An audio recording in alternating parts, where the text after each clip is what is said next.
A lot has changed since we first met. A lot of things have changed. Steve Sussman and I are going to talk about some of those changes in a few minutes and some of the things that have happened over these years. But before then, I want to explore some other aspects of where I think we are, or I am, tonight. As many of you know, that last piece slays me, so I could speak for 15 minutes on that beautiful, beautiful piece of music, but I have other things to say, so discipline. So a few thoughts are occasioned by where I think we are.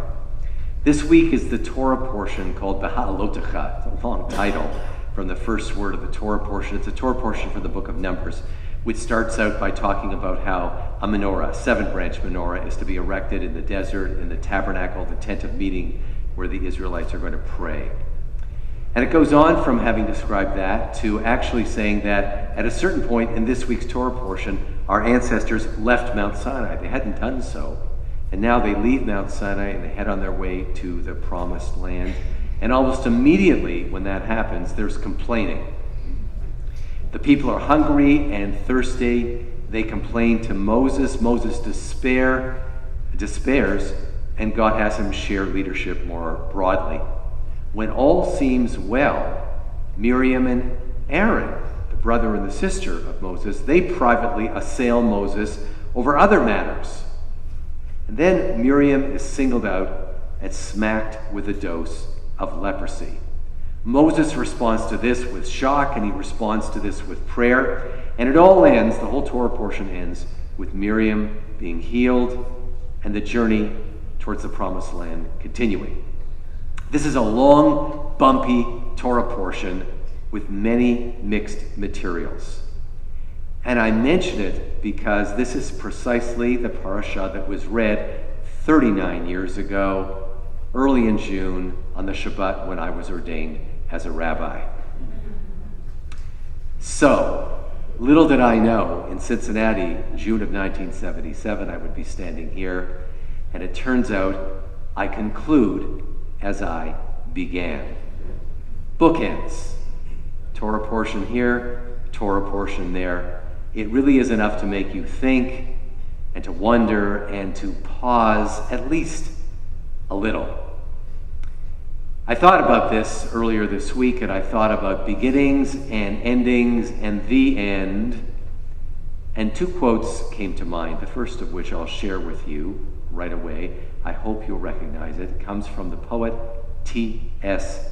Eliot, who wrote, "We shall not cease from our exploration, and the end of all our exploring will be to arrive where we started and to know the place for the first time." The end of all our exploring will be to arrive where we started and to know the place for the first time. So, 39 years later, I'm back. I've arrived where I started. And how interesting and fascinating to see how I feel upon revisiting this Torah portion. Over all the years, the most primary teaching I've recalled from this parsha, if you were to ask me in December, what's in this parsha? Over all the years, the teaching which I've recalled the most pertains to the very beginning of the Torah portion. As I said, that's where Aaron is told, erect this 7-branch menorah, and he's told, I want you to light it daily. And the Torah doesn't say not only he lit it daily, but it says, Vayas Cain. He was told to do it, and he really did it. Vayas Cain. He did it so. He did it in this way. The rabbis wonder, why does it say Vayas Cain? They say it's because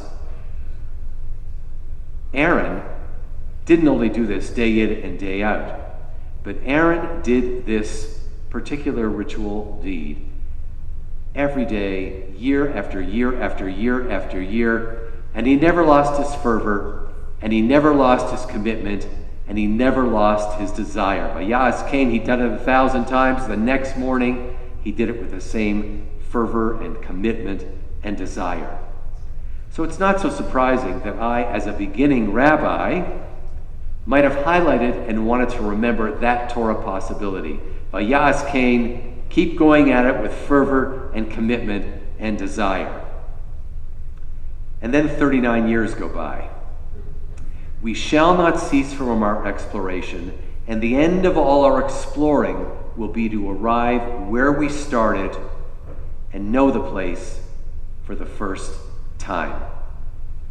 So I'm going to use this evening to reflect on another part of the Parsha, another part of the Torah portion that earlier this week caught my attention more than the beginning.